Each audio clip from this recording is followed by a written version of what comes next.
నుంచి 3 స్పూన్ల ఆయిల్ వేసుకొని ముందుగా మసాలా అప్లై చేసుకున్న ఫిష్ని ఈ ప్యాన్లో వేసి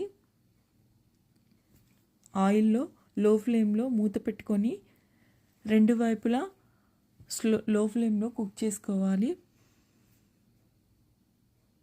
ఇలా గోల్డెన్ బ్రౌన్ కలర్ వచ్చే వరకు మసాలా అంతా ఫిష్కి పట్టే విధంగా నెమ్మదిగా కుక్ చేసుకోవాలి.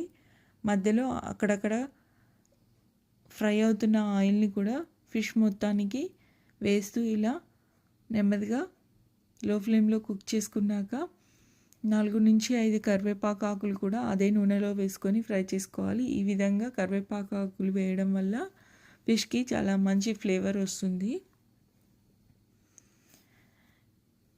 ఇలా కుకింగ్ ప్రాసెస్ మొత్తం ఫినిష్ అయ్యాక ఫోర్క్తో